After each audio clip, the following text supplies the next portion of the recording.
The USCCB sends letter to Congress today to express grave concerns with the Equality Act of 2021. Full text letter.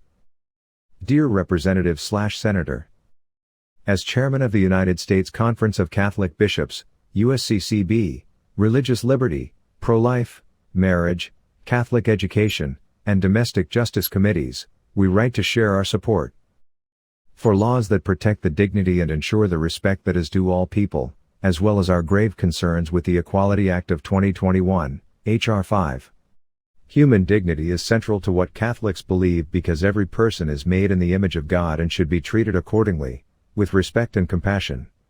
This commitment is reflected in the Church's charitable service to all people, without regard to race, religion, or any other characteristic. It means, we need to honor every person's right to gainful employment free of unjust discrimination or harassment, and to the basic goods that they need to live and thrive. It also means that people of differing beliefs should be respected. In this, we wholeheartedly support non-discrimination principles to ensure that everyone's rights are protected.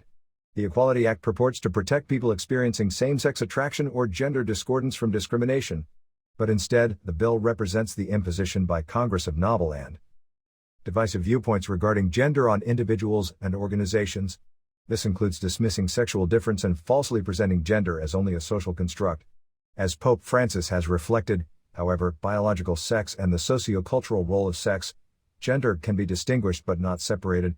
It is one thing to be understanding of human weakness and the complexities of life, and another to accept ideologies that attempt to sunder what are inseparable aspects of reality. Tragically, this act can also be construed to include an abortion mandate, a violation of precious rights to life and conscience. Rather than affirm human dignity in ways that meaningfully exceed existing practical protections, the Equality Act would discriminate against people of faith. It would also inflict numerous legal and social harms on Americans of any faith or none. If passed, this legislation would punish faith-based charities such as shelters and foster care agencies, and in turn their thousands of beneficiaries simply because of their beliefs on marriage and sexuality, force both people and organizations in many everyday life and work settings to speak or act in support of gender transitions, including healthcare workers and licensed counselors, even when it's against their professional judgment.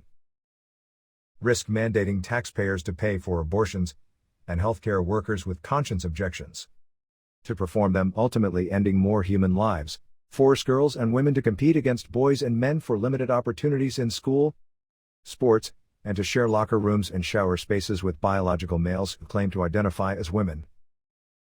Expand the government's definition of public places into numerous settings, even forcing religiously operated spaces, such as some church halls and equivalent facilities owned by synagogues or mosques, to either host functions that violate their beliefs or close their doors to their broader communities.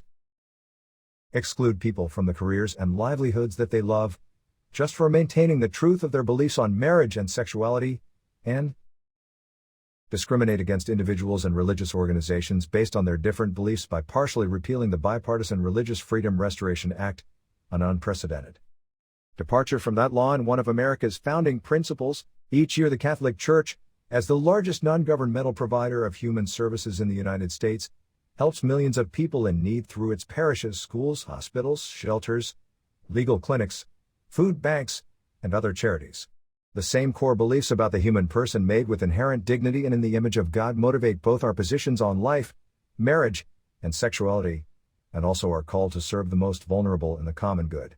We oppose this legislation. Sincerely, Most Reverend Michael C. Barber, Society of Jesus. Most Reverend Paul S. Coakley, Bishop of Oakland, Archbishop of Oklahoma City. Chairman, Committee on Catholic Education. Chairman, Committee on Domestic Justice and Human Development. His Eminence Timothy Cardinal Dolan. Most Reverend David A. Condrela, Archbishop of New York, Bishop of Tulsa. Chairman, Committee for Religious Liberty. Chairman, Subcommittee for the Promotion and Defense of Marriage. Most Reverend Joseph F. Naumann, Archbishop of Kansas City. Chairman, Committee on Pro-Life Activities.